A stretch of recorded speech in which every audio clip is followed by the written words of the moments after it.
हर हर साल कौन सा ऐसा साल गुजरा इन लोगों के शासनकाल में जिसमें दंगे नहीं हुए और हमारे सैकड़ों मुसलमान हिंदू भाइयों की जानें नहीं गई। मगर योगी जी सरकार को क्या करूं, जिनके बारे में कहा जा रहा है कि वो बड़े सख्त हैं, बड़े ठोस हैं, इसीलिए सख्त हैं कि उन्होंने 5 साल दंगा नहीं होने दिया।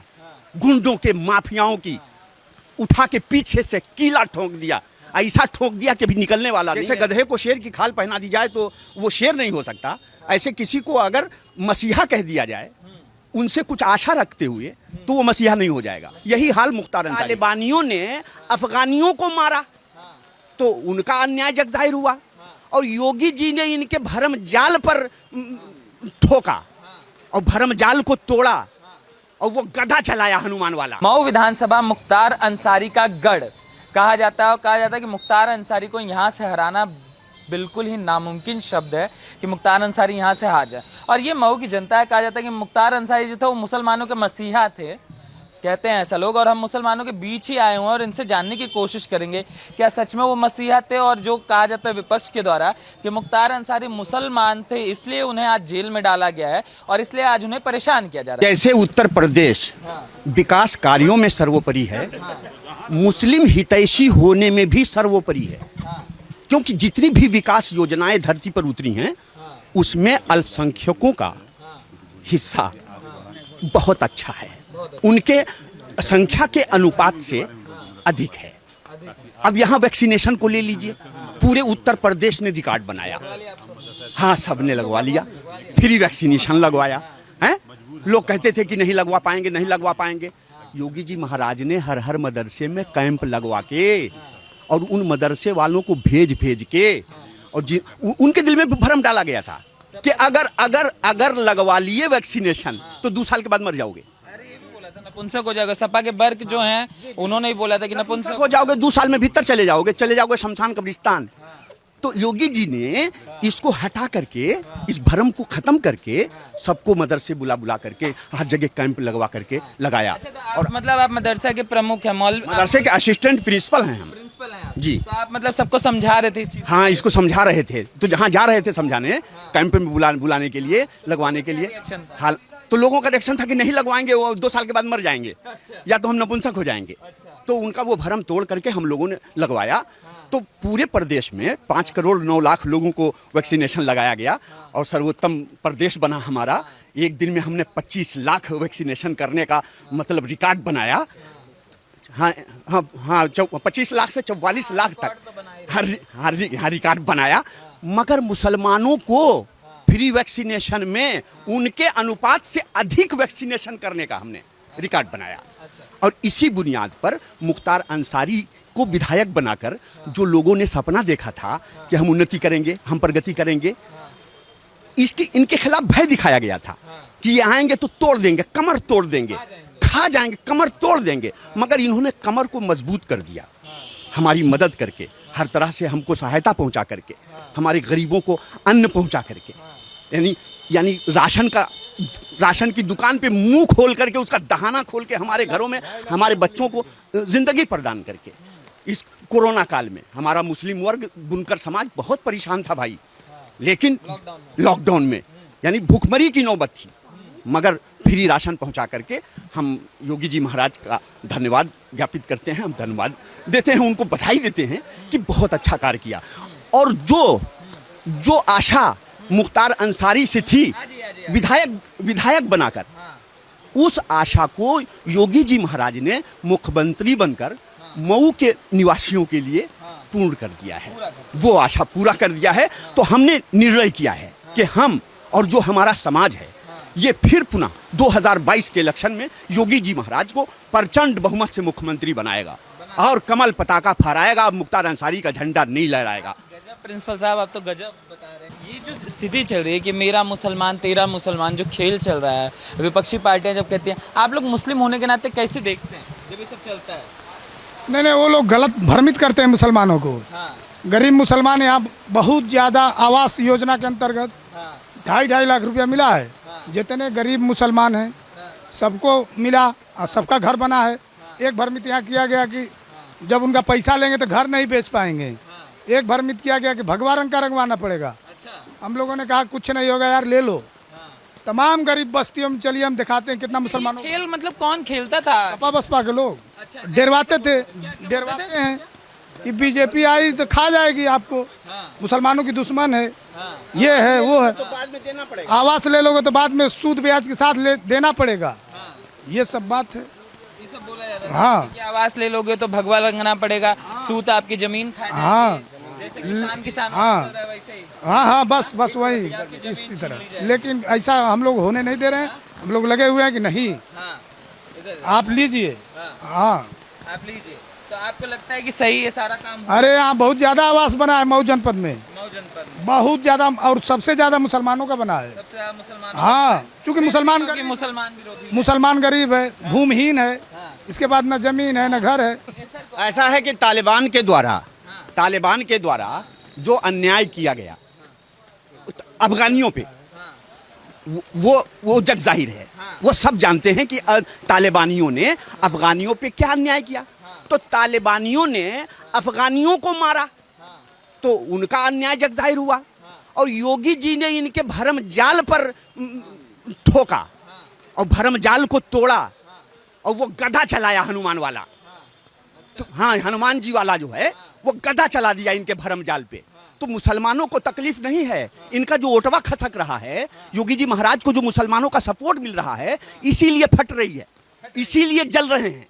हाँ, इसीलिए इनको बुखार चढ़ गया है, और ये बुखार उतर जाएगा 2022 में, जब प्रचंड बहुमत से श्री योगी जी महाराज मुख्यमंत्री बनकर आएंगे। पेश करी जाते हैं सर। कभी कोई कहता है कि मुसलमान डरा हुआ, इस देश में मुसलमानों को डर लगता है, बार बार ये प्रेजेंट करने की कोशिश होती है। मुनव्वर राना भी आते हैं, वो कहते हैं कि उत्तर प्रदेश की स्थिति तो अफगानिस्तान से भी बदतर है, और यहाँ की जो सरकार है वो तालिबानी सरकार है। असल में मुनव्वर राना जो बोल रहे हैं, या अखिलेश मियाँ जो बोल रहे हैं, या सुश्री मायावती जी जो बोल रही हैं, ये बोलेंगी नहीं तो हमको गुमराह कैसे करेंगी, और गुमराह कैसे नहीं कर पाएंगी, तो उनका वोट बैलेंस जो पहले से बना हुआ है वो उनकी झोली में कैसे गिरेगा। वो हमको या पूरे भारत को सच्चाई नहीं बता रही हैं, वो अपना वोट बैलेंस बना रही हैं, और झोलिया में जो पड़ा है उसी की सुरक्षा कर रही हैं। ये वोट का खेल है, ये हमारी सुरक्षा का खेल नहीं है। हमारी सुरक्षा से तो सदैव खिलवाड़ किया गया। हर साल, कौन सा ऐसा साल गुजरा इन लोगों के शासनकाल में जिसमें दंगे नहीं हुए और हमारे सैकड़ों मुसलमान हिंदू भाइयों की जानें नहीं गई। मगर योगी जी सरकार को क्या करूं, जिनके बारे में कहा जा रहा है कि वो बड़े सख्त हैं, बड़े ठोस हैं, इसीलिए सख्त हैं कि उन्होंने 5 साल दंगा नहीं होने दिया। गुंडों के, माफियाओं की उठा के पीछे से कीला ठोक दिया, ऐसा ठोक दिया कि भी निकलने वाला नहीं है। और 5 जी डंडा ठोक दिया कि लो ठोके पड़े रहो, अब फिर दंगा फसाद नहीं कर सकते। 5 साल में दंगा मुक्त बनाया है, और 2022 में अल्लाह ने चाहा तो इसी 356 विधानसभा में जहां पे उनका झंडा लहराता था, कमल लहराएगा, कमल लहराएगा। हमारा नाम मकसूद अहमद खान है। अहमद खान जी, एक बात बताइए, यहाँ आपके विधायक है मुख्तार अंसारी, है ना? अभी जी 2017 में जीते थे जी। तो उनको कहा जाता है कि वो मुसलमान हैं, इसलिए उन्हें परेशान किया जाता है। उनको कहा जाता है मुसलमानों के मसीहा हैं, मुसलमानों को उन्होंने बहुत किया। आप भी मुसलमान हैं, कैसे दिखते हैं? हम लोग तो आज तक मसीहा के नाम से उनको जाना ही नहीं। हम लोग मसीहा के नाम में, हम लोग एक माफिया के नाम पर जाने। अच्छा। हाँ, और माफिया के नाम पर जाने जो आए दिन घटनाएं होती थी गैर जिलों में, लेकिन यहाँ पे कोई घटना ऐसी नहीं थी। नहीं थी। हाँ, तो और यहाँ के जनता लोग मुसलमान के नाम पर उनको वोट देते थे। मुसलमान के नाम पर वोट देते थे। कहा जाता है कि मुसलमानों के लिए बहुत काम किया करते थे, इसलिए मुसलमान उनको वोट दिया करते थे। 25 साल में इन्होंने कोई जमीनी कार्य नहीं किया, न कोई मेडिकल कॉलेज, न कोई ऐसा कॉलेज, या कोई गरीब की कोई बहुत अच्छी मदद किसी की नहीं की है, और न रास्ता रोड भी नहीं बनवाए हैं। कौन थे सर मुख्तार अंसारी? जी, मुख्तार अंसारी यहाँ के विधायक हैं। 25 वर्षों से हमारे मऊनाथ भंजन में वो विधायक रहे, और लोगों ने बड़े उत्साहपूर्वक उन्हें जिताया। लेकिन जिस मंशा से इनको जिताया गया था कि हमारी शैक्षणिक उन्नति होगी, हमारी आर्थिक उन्नति होगी, हमारे बच्चों का भविष्य बनेगा, मुख्तार अंसारी जी एकदम फ्लॉप रहे जी। जीरो रहे। उन्होंने कोई वर्क ही नहीं किया, धरती पर कोई काम ही नहीं किया। वो जेल में थे, और उनके जो नुमाइंदे थे वो बैठकर अपनी ऑफिसों में ठगी करते रहे, वो जेल में रहे। इसलिए जो मऊ का सपना था वो चकनाचूर हो गया। मऊ का सपना चकनाचूर हो जी, मऊ का सपना चकनाचूर हो गया। वो बुनकरों के भी काम नहीं आए। ये बुनकर की धरती है जहाँ पे बुनकर गरीब निवास करता है। तो हमारे बुनकरों ने जिस नियत के साथ, जिस उत्साह के साथ श्री मुख्तार अंसारी को कामयाब किया था, उन्होंने उस नियत को ध्वस्त कर दिया। क्यों समर्थन मतलब हमेशा मिलता था सर उनको?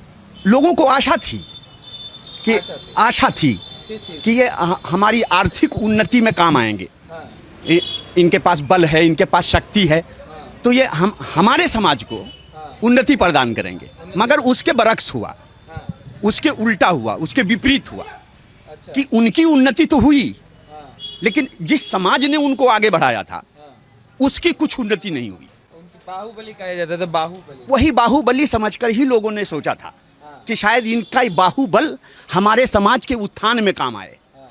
मगर जिस उत्थान का सपना देखा था वो गर्त में चले गए। तो क्या मतलब ऐसे पहले समर्थन दिया जाता था क्या कि जो बाहुबली है उसी को वोट दिया जाए? बाहुबली समझकर समर्थन नहीं दिया जाता था।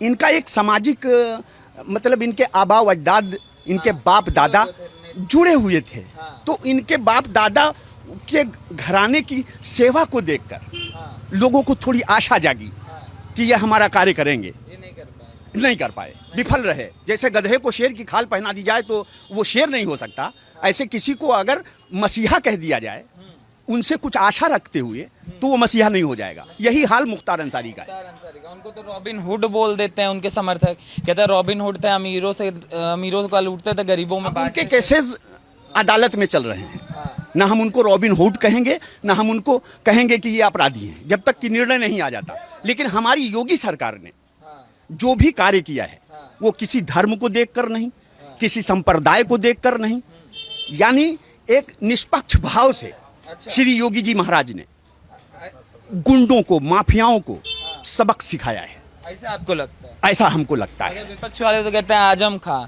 अतीक अहमद, मुख्तार अंसारी मुसलमान थे इसलिए उन पर आजम कार्रवाई खां, हो रही है। आजम खां हाँ, इसमें सपा में हाँ, एक बहुत बड़ा चेहरा था, हाँ, लेकिन इस बड़ा चेहरा होने के बावजूद हाँ, वो अंदर से अपराधी थे। अच्छा, जिस अपराध को बेनकाब किया हमारी योगी सरकार ने, अच्छा, तो मैं कहता हूं कि तुम अगर अल्पसंख्यक समुदाय के हितैषी हो, श्री अखिलेश यादव जी, अगर तुम हितैषी हो, तो तुमने आजम खां को बचाने के लिए क्या किया? मैं मीडिया से सवाल करता हूं कि किस जगह आए वो आजम खां को बचाने के लिए? इसका मतलब ये हुआ कि जो काम श्री अखिलेश यादव ने आजम खान के साथ किया है, वही अखिलेश यादव ने पूरी उत्तर प्रदेश के मुसलमानों के साथ किया है। वोट लेकर चोट देते रहे, जैसे इनको बड़ा पद देकर लोगों को दर्शाने के लिए कि हमारे पास एक मुस्लिम बहुत बड़ा समाज का लीडर है, आइए आइए आइए, और अपने पास बुला लिया। और इसको भी ठगा, साथ में मुस्लिम समाज को भी अखिलेश यादव सपा ने ठगा, ठगी का काम किया है, वोट लेकर चोट दिया है। हमारी आर्थिक स्थिति पूरे प्रदेश में देख लीजिए, मुसलमान जीरो बैलेंस है। हमारी शैक्षणिक स्थिति देख लीजिए। वो तो शुक्र है अल्लाह ताला का कि नरेंद्र मोदी की शक्ल में प्रधानमंत्री जी मिल गए और योगी जी महाराज की शक्ल में मुख्यमंत्री मिल गए। क्या बात कर रहे हैं आप? जी, बीजेपी को तो कहा जाता है कि मुस्लिम विरोधी सरकार है पूरी। अब ऐसा है कि ये जो दुर्भावना सपा और बसपा द्वारा पैदा की गई है, हाँ, ये लोगों के दिमाग में घर कर गया है, घर कर गया। घर कर गया कि भाजपा आएगी तो खा जाएगी, भाजपा आएगी तो खा जाएगी, वो मुस्लिम विरोधी है। मगर इस भ्रम को योगी जी ने तोड़ दिया है। हाँ, जो मुस्लिम विरोधी बता रहे थे, आज हम मुसलमानों को ये समझ में आ रहा है कि योगी जी या मोदी जी मुस्लिम विरोधी नहीं है, मुस्लिम हितैषी हैं।